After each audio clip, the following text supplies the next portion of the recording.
Dr. Siddharth Dev Thakur. He is a young and dynamic teacher working at Department of Veterinary Public Health and Epidemiology, Dr. G.C. Negi College of Veterinary Animal Sciences, CSK, Himachal Pradesh, Agriculture University, Palanpur. He has visited some foreign countries and worked over there and got excellent experience. I think he will be able to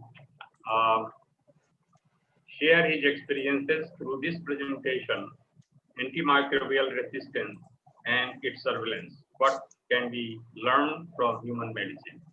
So this is over to Dr. Siddharth. Thank you very much, sir. Sir, am I audible? Yes, you are very much audible. Am I audible, sir? Yes. Okay, thank you, sir.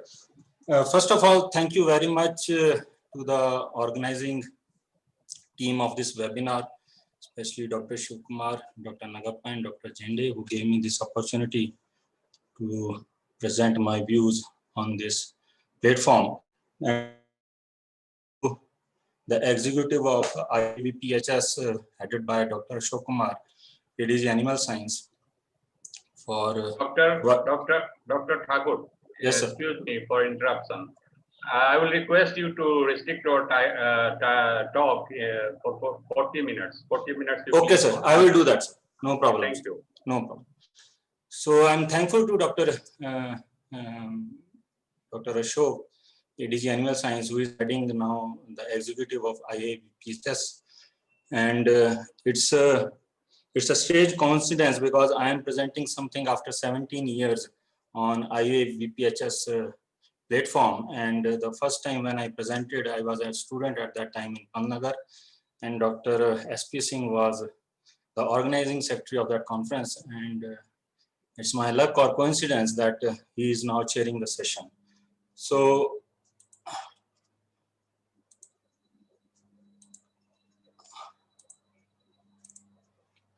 I will share my screen.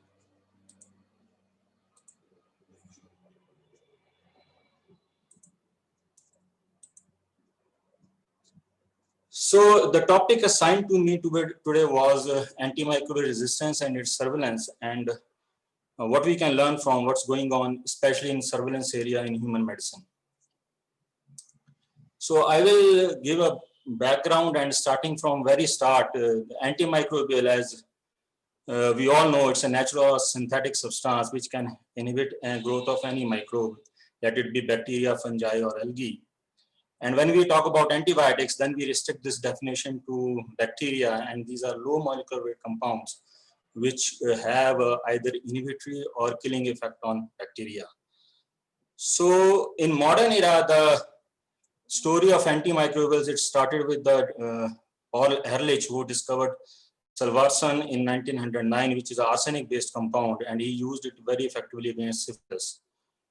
And then came the Alexander Fleming, and he made that groundbreaking observation where he saw that some fungi, they can restrict the growth or killing the microbes. So that's how the penicillin, the first antibiotic that came into the knowledge of humankind. So if we see now, if we talk about antibiotics, 12 classes of antibiotics. They have different mode of action discovered after penicillin, and the majority of these antibiotics, they are coming from soil bacteria. So these three antibiotics, oxazolinoid, streptogramins, and lipopeptides, these are the last two came, and after that we don't have any new class of antibiotics. But interestingly, these compounds, they were found in 1950s itself. And it's just the scientists, they manipulated with these compounds, they decreased the toxicity levels, they worked on increasing the bioavailability of these compounds. So these compounds, they become available to be used as antibiotic. So what is antimicrobial resistance? So antimicrobial resistance in a broad sense, it's a kind of mechanism which microorganisms employ to resist the effects of medications. And when the medications they are not effective, they are ultimately leading to the more diseases, disease spread, illnesses will be more severe, difficult to treat, and ultimately leading to the death. So in nutshell, antimicrobial resistance, it threatens the effective treatment of infectious diseases. And when microorganisms, they develop antimicrobial resistance to one or more class of antimicrobials, they are also designated as superbugs. So now onward, when I'm saying antimicrobial resistance, please treat it as antibiotic resistance, because I'm restricting my talk to antibiotics only. So it's a global agenda, and it can be highlighted from the fact that in September 2016, the UN Assembly convened a special session to just talk on antimicrobial resistance and its impacts on human beings or on this globe. And it is unique event in a way that only 3 other health-related issues have been given such an honor, which include HIV, non-communicable diseases, and Ebola viruses. So impact of this problem is so severe, or it is so alarming, that different apex agencies at global level, they came up with the guidelines, they came up with the action plans, and highlight of this problem or severity of this problem can be highlighted from this fact. Like FAO, OIE, and WHO, they collaborated in 2010, and they came in with the tripartite collaboration. Then WHO gave its global action plan on antimicrobial resistance, and OIE, it released the standards, guidelines, and methods on antimicrobial resistance. So it is interesting to note that antimicrobial is one of the priority areas which FAO, OIE, and WHO has jointly identified, other two being rabies and zoonotic influenza. So why it is happening? It is happening because this is antimicrobial resistance is going to do in future. Like by 2050, there will be 10 million deaths per year because of antibiotic resistance, and costing $100 trillion to the world economy. And if you see these slides, then it is not like that it is limited to certain areas. It will occur in every part of the world. In some areas, the magnitude will be less because population is less, or they are to tackle this problem. And in resource limiting setting, like in Africa or in Asia, the impact will be huge. And by 2050, AMR will be the greatest killer on this earth when you are talking about related to infectious disease. If you see today, the cancer, it causes a maximum deaths, but by 2050, these together, they will constitute a minor portion, and AMR will be the biggest killer. So how it develops? So these are the 4 or 5 basic mechanisms. When we divide those mechanisms, we say one is chromosomal, and another is a plasmid mediated. And what bug does or bacteria does, it will employ 3-4 different kind of action. Either it will start pumping the drug which is going inside the bacterial cell, or it will restrict the entry of the drug so that a desired concentration has not reached inside the cell, or it will inactivate the drug like penicillinase or beta-lactamase, which inactivate the beta-lactam antibodies, or it will alternate, it will do some alteration on the site. This is especially for the antibiotics which act on the cell wall, or those who have targets on for enzymes or sites which are related to the protein synthesis. And the one more mechanism is the biofilms. We all know these are gelatinous coatings made up of DNA and mucopolysaccharides, and they restrict the entry of the drug made on a group of bacteria. So these are the acquisition mechanism. It can be what we call as the horizontal transfer. It can be transformation when DNA is coming from the environment. It can be transduction through virus. It can be conjugation through conjugation. Generally plasmids they come. So all they are doing, they are mutating either target gene.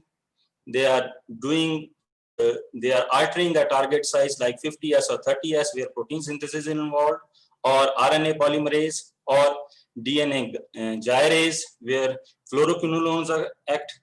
And in addition to that, if you talk about cell wall, then there will be inactivation of efflux pumps, which will throw those antibiotic molecules outside.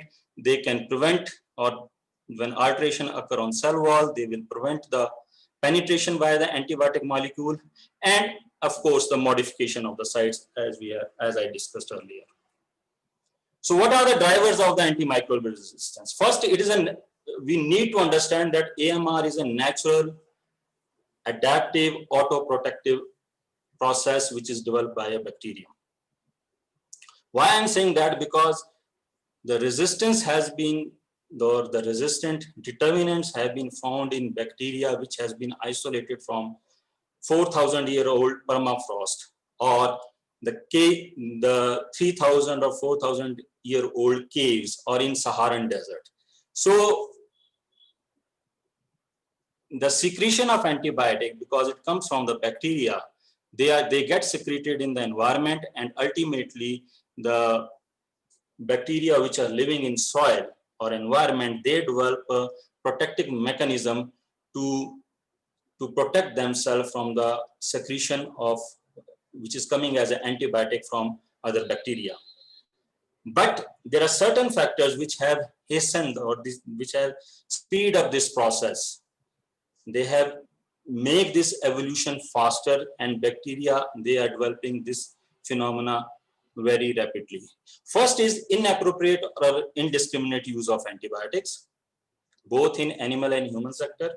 And when we talk about animals, then we use antibiotics for more than one purpose, as discussed by earlier speaker also. We use it for treatment.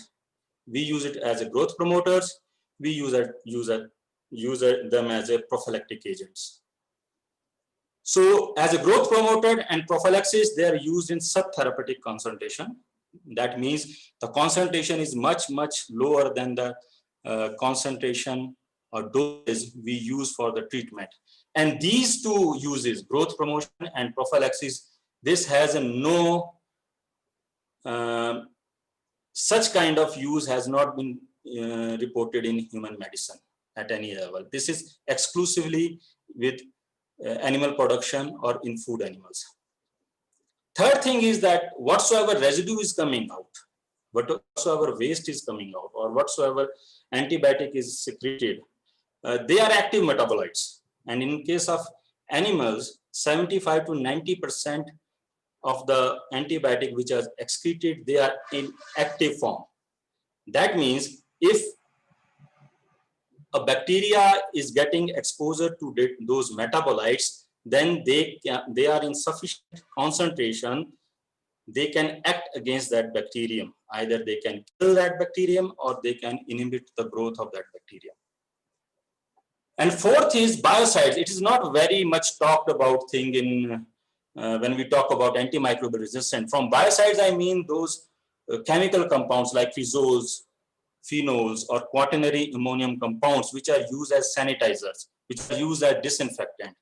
And it is very interesting to note that resistant determinants for antibiotics and biocides, they are more or less same. They are present at the same location of the bacterial genome.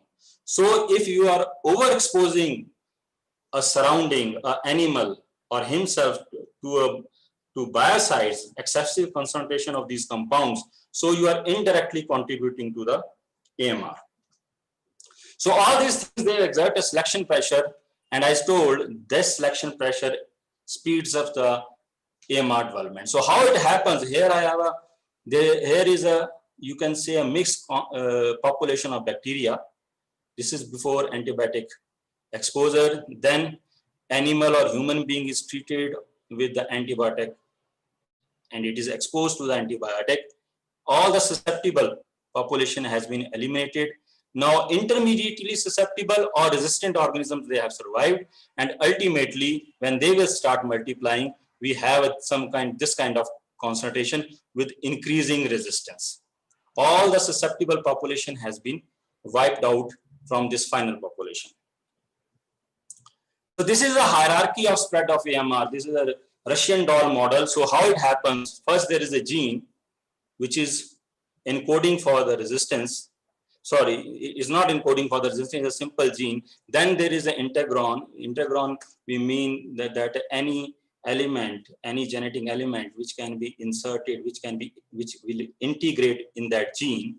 And ultimately, this integron along with gene will get itself on some plasmid. These plasmid, they get into the bacteria where they will make bacterial clones. These bacterial clones, they will multiply, and after multiplication, there will be genetic exchange. So these integrons, along with that gene in that plasmid, they are now in different bacterial population. And all this is happening inside a person, which we can say is acting as a reservoir of AMR. And this will lead to our community or health institution. So it is gradually from a gene level, it will become an institutional problem. So if we see the global trend of consumption of antibiotics, here I'm talking about human beings. So it is increasing, and the estimate is that it will increase by 65%. It has increased between 2000 and 2015. And this major consumption is coming from either upper or middle income group countries or low or middle income countries. So in higher income countries, this is more, they are not using, or they have reached that plateau, or they have restricted themselves for the use of antibiotics. And if we see country-wise, so India is the leader when we talk about low or lower middle income countries. So consumption is highest, and it has shown the highest percentage growth between 2000 and 2015. And these are the trends of antibiotic consumption in India. I'm again talking about in human beings. So interesting thing is that the new generation antibiotics, like here it is cephalosporins, the consumption is highest, and it is increasing rapidly. That means we are more and more on the high class of antibiotics as and when it is available. But for other or previously used class of antibiotics, their consumption is less. It is not driven by that these antibiotics have become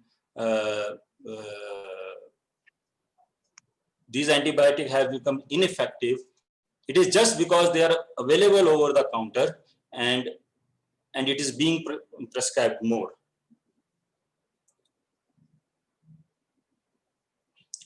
So if I talk about antimicrobial consumption in livestock sector, as it is mentioned earlier, it is 2 to 3 times more. And with this, it is highest in 2013. But if we see what will be the trends by 2030, then it is going to increase substantially. And in food animal production, the antibiotic consumption will increase by 67%. And if I talk about in Asia, 46%.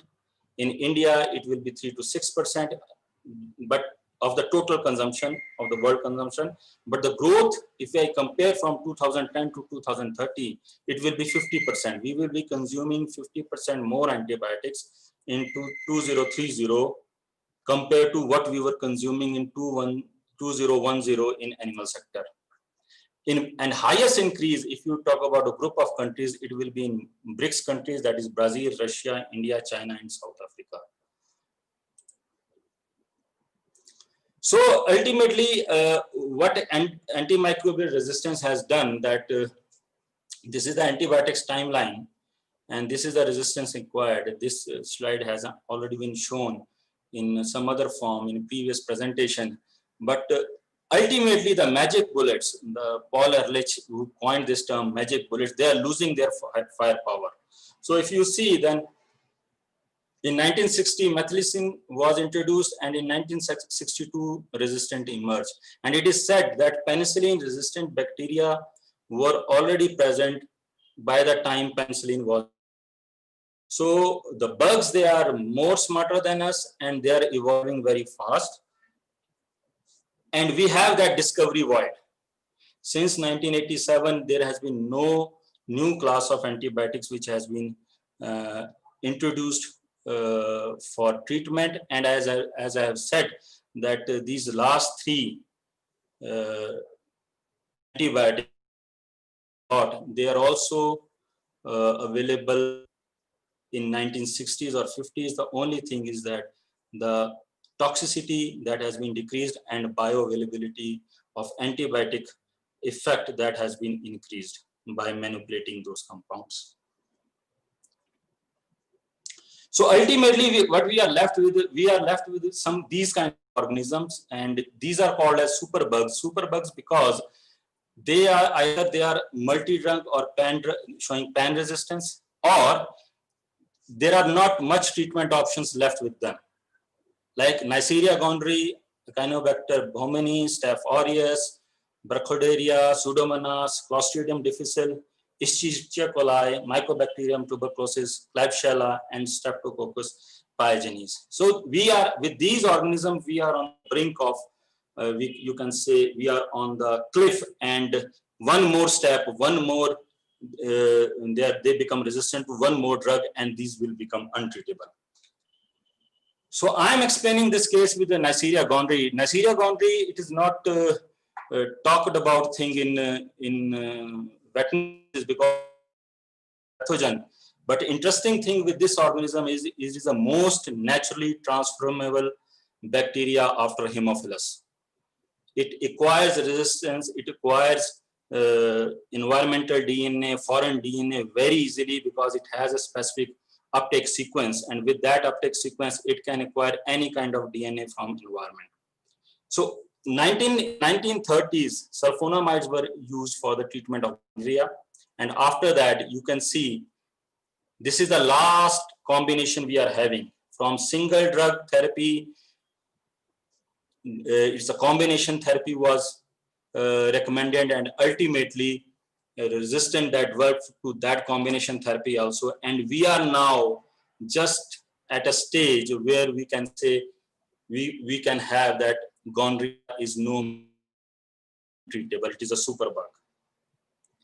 Same with the Staph aureus. If we talk about MRSA, how MRSA was evolved, right? So penicillin was introduced, then pandemic, Persa that evolved, then vancomycin was introduced in 1958, methicillin 1959. Then over the period of time in 1960, mid 60s, there was first MRSA outbreak. Now we have a resistance, community-acquired MRSA. We have vancomycin resistance, Staph aureus. So these things, they are evolving, and they are evolving at a much higher pace compared to the pace at which we are generating the antibiotics. So we are now in somewhat in this situation.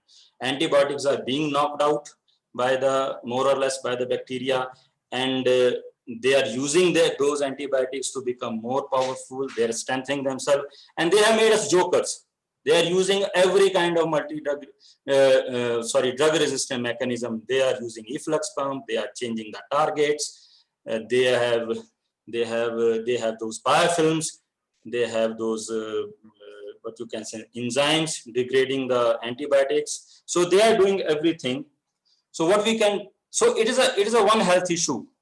AMR is a One Health issue. So what is One Health? One Health is basically a collaborative effort of multiple disciplines, which is working at locally, nationally, globally, with the aim of achieving perfect health or health for human beings, animals, and environment. So if you talk about AMR, these have so many different routes of transmission, right? From human beings, it can go to animals. From animals, it can come to human beings. It is in environment. It is in water supply. It is coming into hospitals where we have those nosocomial infection. It can come through agriculture crops. It can go through vector. So it is a truly, AMR is a truly One Health problem, and it needs a addressal from all the stakeholders. So this is one of the classical example how antibiotic resistance in animals affects its occurrence or prevalence in human beings. So here Ceftiofur has been taken as an example, which is in North America, this drug is allowed to use in animal production. So here if you see that red line shows the resistant in human beings. And this was high in salmonella from human beings, and the similar kind of resistance pattern was observed for salmonella in chicken, for which this drug was used as a feed additive, and salmonella and E. coli from those chicken. When in 2005, they voluntarily, the farmers of the Quebec province in Canada, they decided to voluntarily withdraw the Ceftiofur from the use. The prevalence that decreased for all three. And when they partially reinstituted the use of Ceftiofur, then the prevalence that started to increase that trend. So it is a problem related to animals and human beings, and if effective seen in one sector, then the corresponding effect that will be visible in other sector also. So another thing is that whether plants, they can take antibiotics or not. I talk to many agriculture scientists and they say they have a different uptake mechanism. All chemicals, they cannot be absorbed by them, but there are studies now where they have clear-cut shown that antibiotic residues are being absorbed by those plants, and they have shown the presence of antibiotic resistant bacteria or genes. So this is a study from Nature, and you can see how the waste, they are carrying the antimicrobial resistance gene, how much abundant they are. So if you see livestock waste, it carries highest number of resistant gene. Of course, it is coming from those countries, data is coming from those countries where intensive agriculture has been practiced. So if you see in piggeries, it is the highest, followed by chicken. It is quite natural, because majority of 80% of the antibiotics which are used for animal production, they either go to piggeries or in poultry farming, lesser in cows, still lesser in fish. And if you compare it with the hospital waste or municipal waste, these wastes, they carry much higher number of antimicrobial resistance genes. So this is the diagram I took from a recent paper from China, where they used different manure combinations for farming, and ultimately they came into conclusion that if they compare that soil from different treatment of fertilizers and manure and compare it with the control, then in manure section there are 58 different type of genes more compared to the control. And for manure and nitrogen fertilizer combination, those 38 new types of genes were identified compared to the control land where no fertilizer was used. So it is a both One Health and it is a global health problem also. As we discussed, there are different routes, and they can come from farming, hospital, environment, individual. And these small units, each such community is acting as a small unit, and the resistant, it can get transmitted from various means like trade, transport, weather condition, animal migrations. right? Then conflict and displacement. Countries are under civil wars or some drought or flooding, and people are moving. So they are carrying these resistance gene with them. So it is a very, very, very interconnected problem, and with the multiple routes of transmission. So in 2015, World Health Assembly, they asked every member country to have a global action plan for national action plan for AMR. And this figure shows how much prepared we are. So very few countries where their plan is already there and they have allocated the resources. Majority of these countries, they are either planning or they have approved the plan. So green, they have approved the plan, and these magenta colors, they are still under development, and there is no information from these countries from Africa like Congo and those kind of countries. So in nutshell, we can say we are not fully prepared because majority of population that lives in these countries, right? So here then in African countries like in Argentina, which is one of the biggest countries in Latin America, people are not or governments are not ready. They are not serious enough to address this global issue. So what need to be done? Speakers before me, they have talked about antibiotic stewardship. So it is a multidimensional approach with different components with the one aim of effective use of antibiotics and minimizing the development of antimicrobial resistance.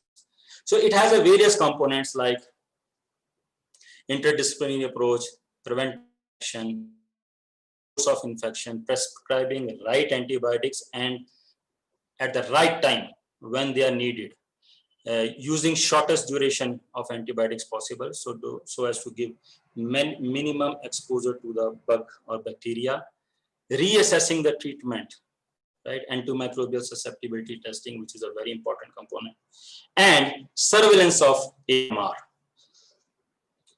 So similarly, I mean, OIE, it has also its antimicrobial resistance strategy, which focuses on awareness, then surveillance, then encouragement of development and implementation of international standard. It is very important. If standards are diluted, if standards are not there, we cannot compare with anything, what we are doing. Then support of good governance and capacity building. So I will restrict my rest of talk to only surveillance. Why we need surveillance? First thing is, if I define surveillance from Dr. Thaplia's class, he used to say the simplest definition will be active watchfulness for the case, right? But surveillance is also important because if we don't know about the problem, how bigger it is, how we are going to manage that. So what gets measured gets managed. This is the key word. This is the key sentence. And this is a problem we are having with AMR. It is just like an iceberg-like thing. We know how much it is above the surface, but we don't know how bigger it is beneath the water of the surface water. So as per OIE, what are the objective of the AMR? First is to determine the trends and sources of antimicrobial resistance in bacteria. Second is to detect the emergence of new resistant mechanisms. Third, to generate reliable data so that risk analysis can be done. What type of antibiotic should be stopped? What kind of antibiotic should be introduced? What are the priority organisms? On which organism we should focus? So these are the risk analysis. Then policy recommendations for animal and human health. Unless we don't have a reliable data, unless we don't have an integrated surveillance system, unless we don't have a surveillance system which can act, which can work over a period of time, we won't have trends. And if we don't have trends, we cannot recommend anything.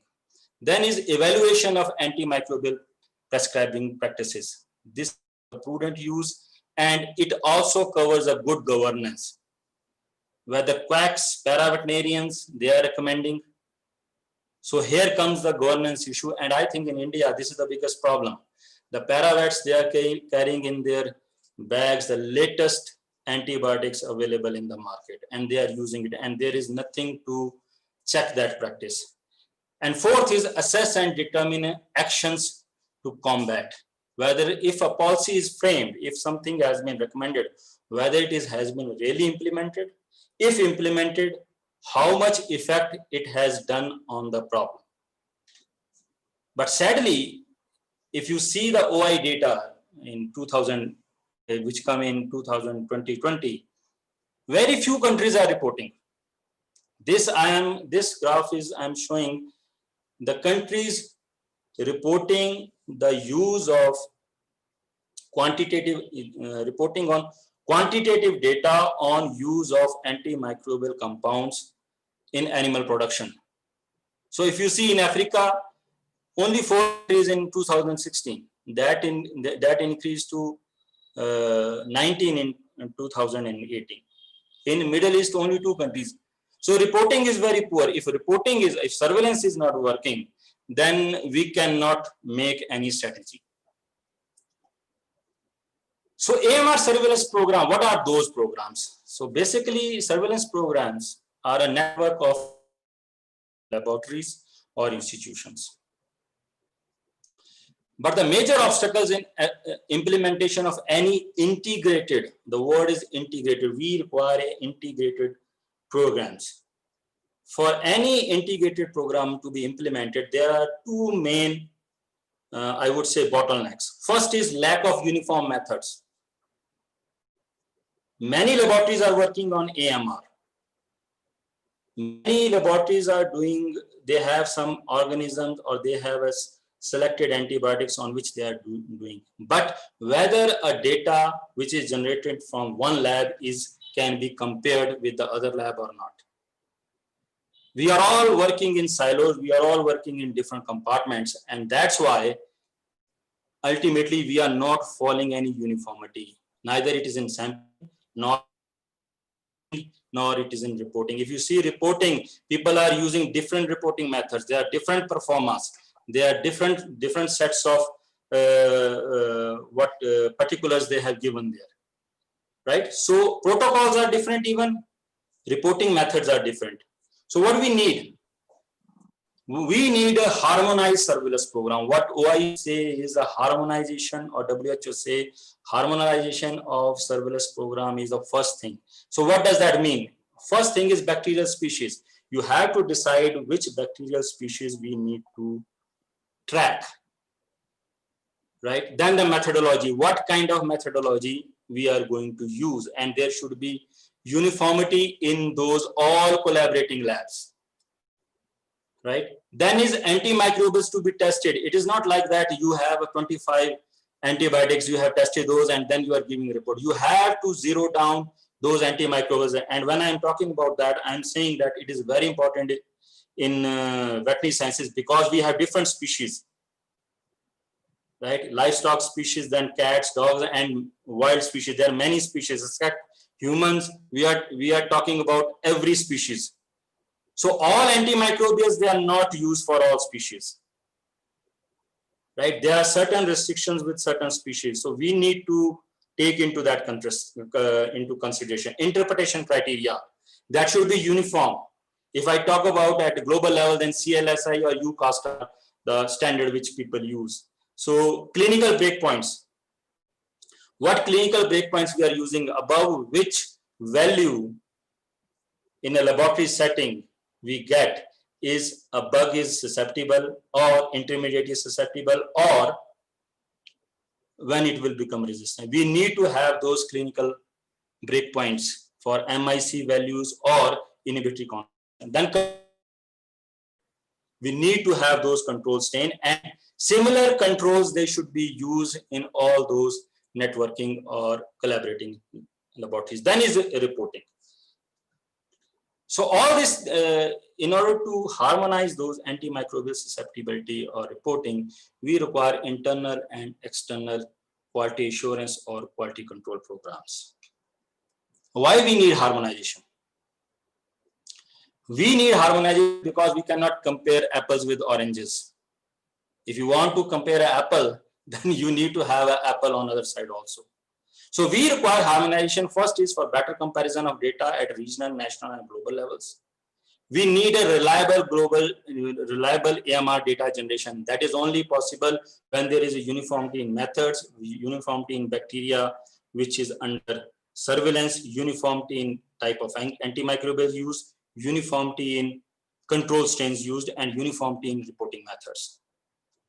We require, when harmonization is there, then we will have a consistent and dependable AMR trends, which can be used any lab, any agency, any decision-making body at national or global level. And it will give, when we have a consistent and dependable AMR trends, then we can design better AMR intervention strategies. So I was talking about quality control or quality assurance programs. What are those programs? For quality control ensures that the test result is accurate and reliable. How it is done? So if your control is not working, that means your sample will not work. If control result is incorrect, then samples result will also be incorrect. So that is the importance of controls. If your controls are working fine, then your results are accurate. Quality ensure, it is a more generalized kind of term, which is more restricted to your laboratory setup. Here we are entering the laboratory data and receiving or giving an identification number to the bacteria or the results. So it is more with the laboratory, how you have received the sample, where you have entered the sample, whether the temperature of refrigerator or freezer were proper or not, and whether there are correct entries were made or not. That the person who has handled the sample or have performed the antimicrobial susceptibility testing, that staff was properly trained or not. So it is more with the laboratory setup, whereas quality control is more oriented to your test result. So here I will take an example of a gonococcal antimicrobial surveillance program, how they have harmonized this surveillance program. So it is a worldwide network, which is WHO approved. It started in 1990s and probably one of the oldest AMR surveillance program, which WHO is running right now. So it is a global network of regional and sub-regional reference laboratories. And the data generated is being used for revision of treatment guidelines and formulation of intervention strategies by WHO, CDC, PAHO, many global agencies. So there are collaborators with that. That is a European gonococcal antimicrobial susceptibility program. Then GISP, the program United States runs in USA, Canadian GASP, then Australian program, and United Kingdom, the program run by United Kingdom. So if I talk about only the GASP, WHO GASP, so these are the regionals which WHO has.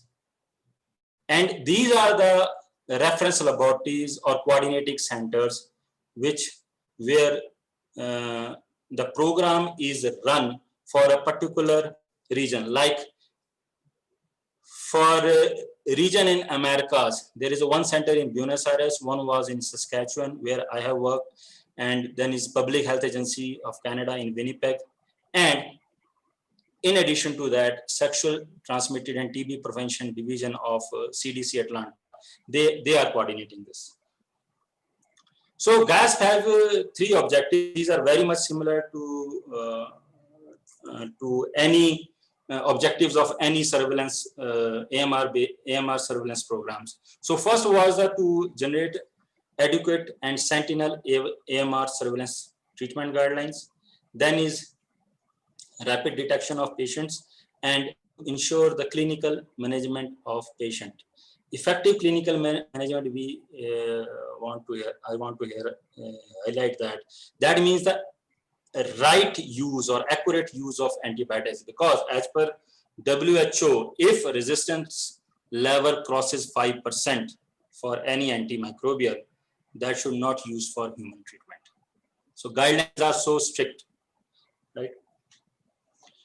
So the WHO GASP-LAC, where I have worked, and the center where I was working, that used to coordinate the Latin America and Caribbean area. So these are the countries from where we were getting the data, and these are the countries where we were actively involved.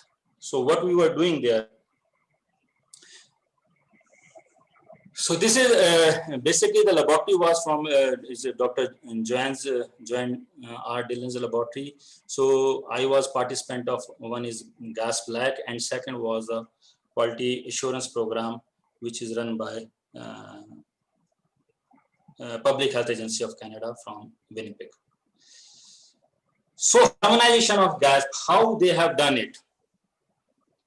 What were the steps or what were the key elements which contributed to the harmonization of gonococcal antimicrobial susceptibility programs?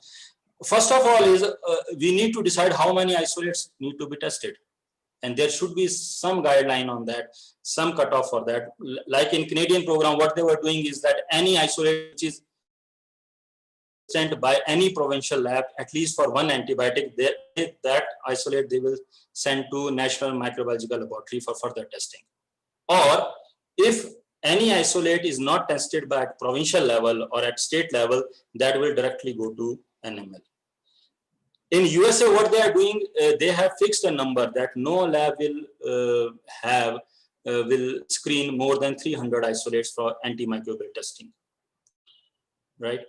Then media and supplements, these are very much uniform. If you are doing primary isolation, you have to use Thier-Martin media. If it is secondary isolation, that means you are receiving isolates from somewhere.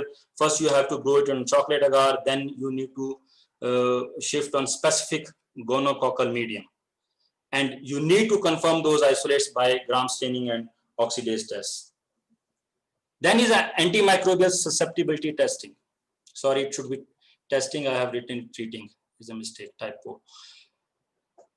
All methods are not applicable for all bacteria. It is very interesting when you read some of the papers, and if you when you see that antimicrobial susceptibility data and you confirm it with the standards in CLSI, the concentration and the susceptibility is expressed in milligram per liter.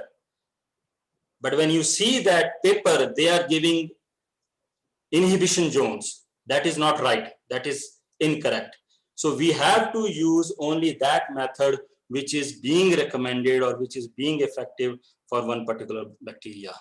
And initial inoculums, they should be, when we are doing antimicrobial testing by any method, they should be standardized to a turbidity standard of 0.5 mec/Ferland, which give you 1:10⁸ cells. And after that, you dilute it further, right? And ultimately, whatsoever you are going to inoculate on the plate or broth, it is 1:10⁷ cells. Like here these are the three commonly used methods for antimicrobial testing. Like one is disc diffusion test. What we say is here commonly is the culture sensitivity. Then this is the agar dilution test, where you have a different concentration, ascending or descending concentration of antibiotics in the media. And these are the different isolates you are inoculating with this plate. And here you have put different isolates. And when you put those 30 or 16, you touch those pins on the surface of the plate, you are ultimately inoculating 16 different bacteria on one antimicrobial concentration. And third is this E-test. This is a relatively new test, and where you have these ascending or descending concentration of one antibiotic on this strip. So out of these, the recommended method for Neisseria gonorrhoeae are agar dilution and E-test. This data which comes from disc diffusion for Neisseria gonorrhoeae, it is not reliable.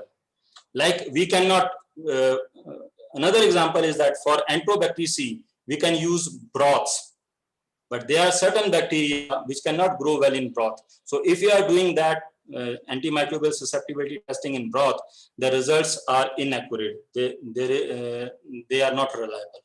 They will not give you right trend. So Neisseria gondii doesn't grow in broth. So broth microdilution method is not at all suitable. It won't grow. It will give you wrong results.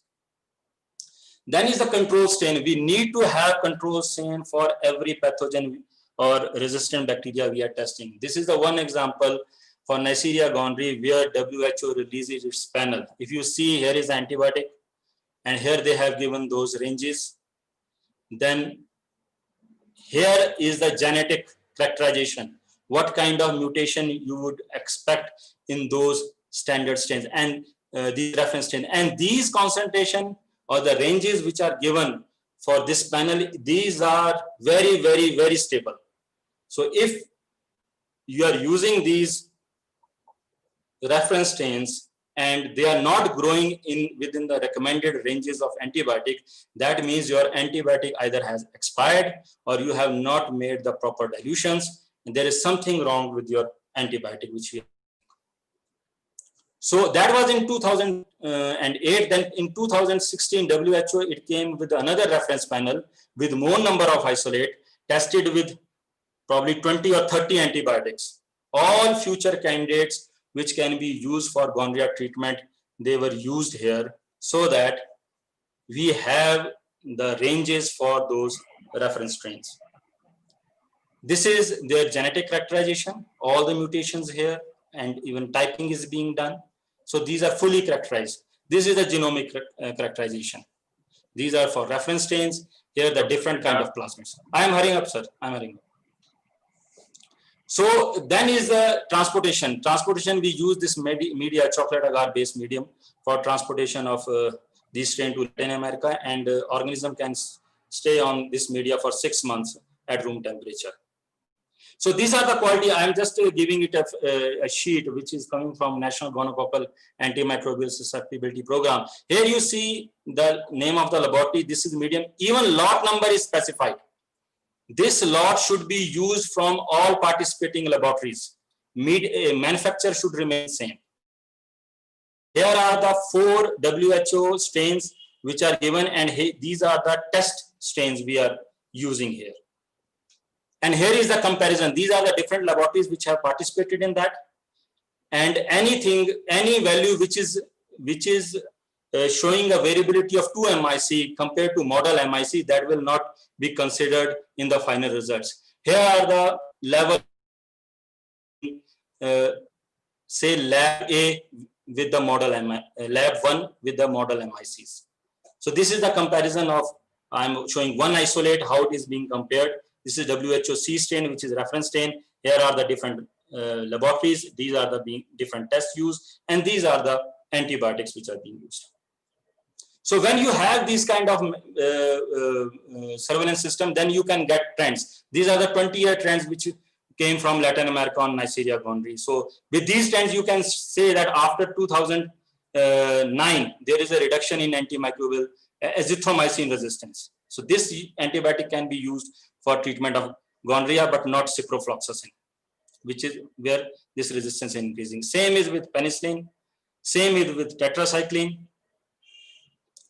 And after doing this, there is one platform which has been developed where the typing of the organism that is done on the basis of mutations which we see in different resistance marker. This system is called NG-STAR, and you can compare your isolate on the basis of mutations in the resistant markers with the strains which has been deposited from around the world in this database. So this is a good initiative. It started in 2018. I came across this program, and I don't know what are the guidelines or standards.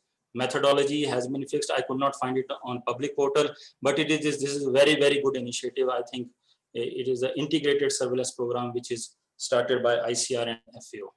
So conclusions, first thing, any surveillance program, we are talking about AMR, there should be uniformity and harmonization. It is key to success. You can, as I said, you cannot compare apples with oranges. You have to be very uniform. There should be defined objective and identification of priorities. Why I'm saying that? Because GASP implementation is very easier. If you see Neisseria gondii, it obligate human pathogen, only one species is involved. When you're talking about veterinary sciences, as I mentioned earlier, there are so many species. So we need to prioritize what organism, what resistant marker, what antibiotic we want to screen. Then is AMR is underestimated and underreported. It is a well-known fact. But if you are not using the right methods, you are not following the, you are not using the strains, even then the work which is being done, valuable work, that is of no use. So we require capacity building and training for exact estimation of AMR. The last is then there needs to be a coordination between participating labs, and there should be encouragement to those labs so that these surveillance programs, they can be extended for 20 years, 30 years, 50 years, or for the century, so that we have a reliable trends. Thank you very much, sir. Thank you for giving me this opportunity. Okay, Raksha, thank you. I can see the chart section, and Dr. Girish Patil has given some comment. Comment is excellent presentation. Congratulations. Thank you, sir. So I am also of the same view. One question has been asked by Surendra Karki. The question is, are there examples of antimicrobial stewardship implementation in veterinary sector in India? In India, no, sir. In India, the first and foremost problem is, sir, with the governance, right? So if you see Indian scenario, I'm saying that the governance of veterinary practices is very important. You can see any kind of antibiotic on the counter available. I was talking to a group of poultry farmers, and I said you should not use antimicrobial compounds as a feed additive. And farmers, this is not right. And we are being told by veterinarians, we are being told by staff from animal husbandry department that you should use this, and this will increase the production. Second thing is, sir, it is very clear in OI guidelines that we should not use fluoroquinolones and third generation cephalosporins in human practice. And when I am talking about even colleges or in universities, they say कि doctor साहब क्या करें इनके बगैर काम नहीं चलता. And this is being said by the people who are teaching the undergraduate people. So if we are not governing or we are not imbibing that governance to the students, we cannot do in general practice. So as far as I know, I have not seen anything related to antibiotic stewardship in India right now. Probably after the implementation of INFAR and the information which we get from that, that might be helpful for devising that antibiotic stewardship in